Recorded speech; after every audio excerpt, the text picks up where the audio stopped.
فاسألوا أهل الذكر إن كنتم لا تعلمون. Niatnya mau itu, ya, ingin bantu sahabat-sahabatnya yang dibawa untuk mengumpulkan ghanimah gitu kan, menganggap sudah kemenangan. Padahal instruksi Nabi jangan tinggalkan, menang atau kalah.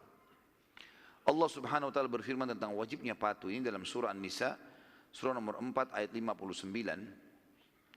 A'udzu billahi minasyaitonir rajim. Ya ayyuhalladzina amanu atti'ullaha wa atti'ur rasula wa ulil amri minkum fa in tanaza'tum fi syai'in farudduhu ila Allahi war rasuli in kuntum tu'minu billahi wal yawmil akhir. Dzalika khairun wa ahsanu ta'wila.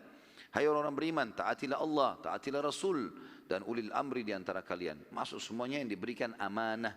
Puncaknya adalah raja atau presiden atau apalah khalifah, ya, pemimpin. Tapi semua masuk di masalah al-amr ini, artinya diberikan perkara. Ulil amr artinya dipegangkan kepercayaan untuk itu. Kemudian jika kalian berselisih pendapat tentang sesuatu, ada masalah, ya, dalam masalah pemimpin safar, dalam masalah imam sholat, dalam masalah suami istri, ya, dalam masalah pemimpin perang, ya, pemimpin negara, kembalikan kepada Allah dan Rasulnya, Al-Quran dan Sunnah Nabi SAW. Jika kalian benar-benar beriman kepada Allah hari kemudian, yang demikian itu lebih utama bagi kalian dan lebih baik akibatnya. Demikianlah teman-teman sekalian terjadi pada saat itu di kancah Uhud, terjadi pengkhianatan, ya, kalau kita tanda kutip di sini, karena mereka ya kalau kita bahasakan lebih santun sebenarnya, sebagian ahli sejarah menulis memang kalimat itu. 43 orang yang dianggap berkhianat atas perintah Nabi SAW. Tapi kalau kita mau lebih santunkan kepada para sahabat, kita mengatakan mereka, ya, niat baik tapi bukan pada tempatnya. Mereka niat sebenarnya, karena memang tujuannya itu. Mereka turun untuk mengumpulkan ghanimah, harta rampasan perang, bukan untuk dirinya, enggak. Karena memang ghanimah tidak boleh diambil oleh seseorang kecuali dikumpulkan kepada panglima perang, nanti panglima perang yang bagi. Satu-satunya harta ghanimah yang kita boleh miliki adalah orang kalau duel dengan kita. Kalau duel, belum terjadi peperangan berkecamuk, diajak duel seperti kasus kita akan lihat di perang Khandaq nanti, bagaimana Ali bin Abi Thalib membunuh, ya, Amr bin Wud, dan dia punya pedang, dia punya perisai. Ali bin Abi Thalib bisa ambil karena duel berdua, ya, maka itu jadi haknya. Di sini teman-teman sekalian, melanggar instruksi Nabi SAW adalah perkara besar ini. Dari sisi lain, ya, dari sisi lain, memang Nabi SAW selain Nabi, selain Raja pada saat itu muslimin, juga dia panglima perang, jadi kepemimpinan bertumpuk pada Nabi SAW pada saat itu. Sudah rajanya Madinah, muslimin, Nabi, tambah lagi sekarang jadi panglima perangnya, kepemimpinan berkumpul semua di situ gitu, ya. Maka instruksi beliau di sini berat momennya, jangan dilanggar. Sedangkan orang biasa saja kalau dilanggar bisa jadi dosa besar, apalagi Nabi SAW. Dan bertumpuk pada beliau SAW atau berkumpul pada beliau semua sifat kepemimpinan yang ada ini.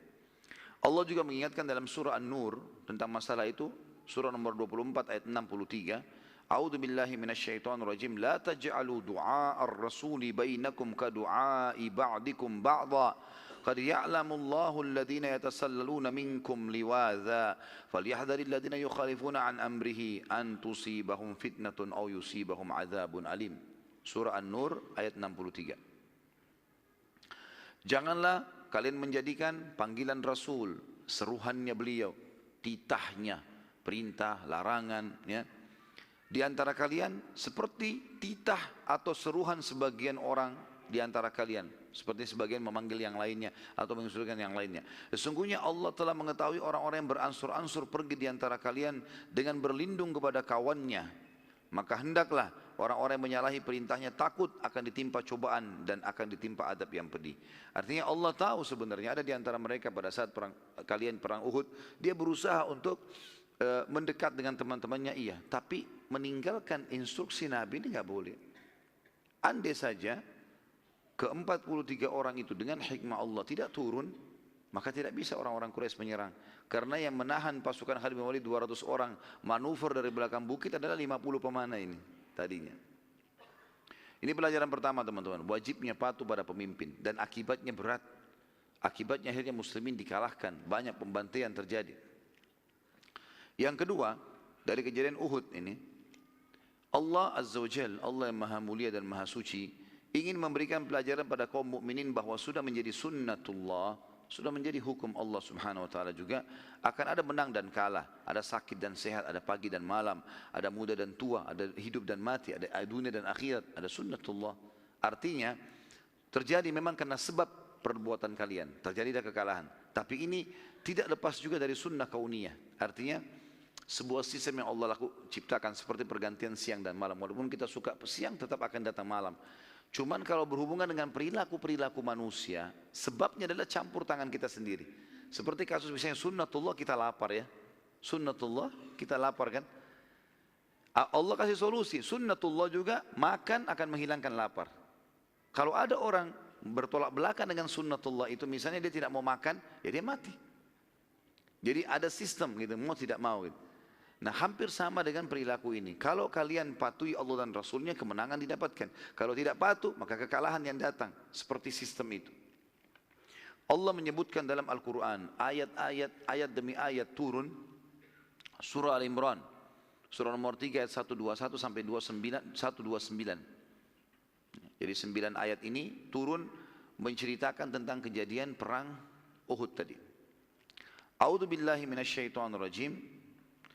وَإِذْ غَدَوْتَ مِنْ أَهْلِكَ تُبَوِّئُ الْمُؤْمِنِينَ مَقَاعِدَ لِلْقِتَالِ وَاللَّهُ سَمِيعٌ عَلِيمٌ إِذْ هَمَّتْ طَائِفَتَانِ مِنْكُمْ أَنْ تَفْشَلَا وَاللَّهُ وَلِيُّهُمَا وَعَلَى اللَّهِ فَلْيَتَوَكَّلِ الْمُؤْمِنُونَ وَلَقَدْ نَصَرَكُمُ اللَّهُ بِبَدْرٍ وَأَنْتُمْ أَذِلَّةٌ فَاتَّقُوا اللَّهَ لَعَلَّكُمْ تَشْكُرُونَ إِذْ تَقُولُ لِلْمُؤْمِنِينَ أَلَنْ يَكْفِيَكُمْ أَنْ يُمِدَّكُمْ رَبُّكُمْ بِثَلَاثَةِ آلَافٍ مِنَ الْمَلَائِكَةِ مُنْزَلِينَ بلى إن تصبروا وتتقوا ويأتوكم من فورهم هذا يمددكم ربكم بخمسة آلاف من الملائكة مسومين وما جعله الله إلا بشرى لكم ولتطمئن قلوبكم به وما النصر إلا من عند الله العزيز الحكيم ليقطع طرفا من الذين كفروا أو يكبتهم فينقلبوا خائبين ليس لك من الأمر شيء أو يتوب عليهم أو يعذبهم فإنهم ظالمون ولله ما في السماوات وما في الأرض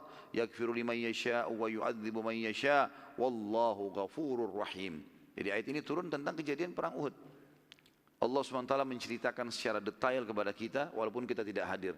Kata Allah, ingatlah. Untuk Nabi SAW disuruh ingat apa yang terjadi. Bagaimana kronologis keluarnya perang Uhud. Kalau kita yang sekarang datang umatnya SAW, umat Nabi SAW, kalau kita baca kalimat teman-teman sekalian dalam Al-Quran, ingatlah artinya pelajarilah. Artinya pelajarilah. Ingatlah artinya pelajarilah. Ketika kau hai Muhammad pada pagi hari berangkat dari rumahmu, meninggalkan keluargamu, akan menempatkan kaum mukminin pada beberapa tempat untuk berperang dan Allah Maha mendengar lagi Maha mengetahui. Jadi pada saat kejadian Sabtu pagi Uhud itu, Nabi SAW instruksikan semua sahabat untuk keluar. Awalnya kan mereka diskusi, kalau antum masih ingat cerita tentang awal Uhud, awalnya kan Nabi SAW diskusi, saya mimpi, ya, saya melihat ya, ada pedang saya yang bengkok, kemudian ada sapi yang terbunuh, ya, kemudian saya masuk ke dalam sebuah benteng yang kuat. Lalu para sahabat mengatakan, ya Rasulullah, apa takwilnya? Kata Nabi SAW, kalau sapi yang terbunuh adalah ada beberapa sahabat saya yang terbunuh, kalau pedang yang bengkok itu saya mentakwilkan keluarga saya yang terbunuh, dan saya masuk benteng artinya saya masuk ke Madinah dan terlindungi dengan aman, gitu kan. Maka para sahabat waktu itu terbagi dua, ada yang mengatakan, ya Rasulullah, kita keluar saja, perangi Quraisy, jangan kita biarkan. Nabi SAW tadinya lebih cenderung di atas benteng Madinah, kita bisa panah-panahin orang, nggak usah keluar ke Uhud, gitu kan? Bisa dilawan dari dalam. Sebagian sahabat mengatakan, ya Rasulullah, dalam benteng aja, dalam Madinah, mereka nggak bisa masuk kok. Kita berusaha bertahan semaksimal mungkin. Ringkas cerita, karena dominan pendapat sahabat mau keluar melawan Quraisy, Nabi SAW mengiyakan. Sampai waktu Nabi SAW sudah pakai baju perang, sebagian sahabat berdiskusi, kayaknya kita sudah memaksa Nabi keluar nih. Sampai ada yang mengatakan di antara mereka, ya Rasulullah, kalau anda lebih suka tinggal di Madinah, bertahan kami akan lakukan. Kata Nabi SAW, sabda yang masyhur, tidak layak bagi seorang Nabi sudah menggunakan baju perang, kemudian dia membukanya sebelum Allah menentukan siapa yang menang, dia antara dia atau musuhnya. Atau dia atau musuhnya yang menang. Seperti itulah. Dan ini sifat seorang mukmin yang sejati. Kalau kebenaran dia bela sampai habis. Benar, Allah menangkan siapa nanti kita lihat. Yang jelas kita berusaha untuk itu. Kata Allah, ketika ada dua golongan, ya, dan ini maksudnya di potongan ayat pertama 121 itu adalah di perang Uhud, ya.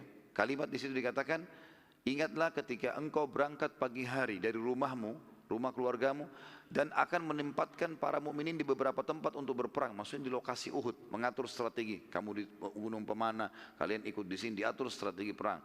Dan Allah Maha mendengar dan Maha mengetahui apa yang terjadi. Di ayat 122-nya, ketika dua golongan dari kamu ingin mundur karena takut. Jadi waktu, kalau masih ingat juga terjadi di awal perang Uhud teman-teman sekalian, jumlah muslimin yang keluar berapa orang? Awal. Hah? Siapa yang jawab?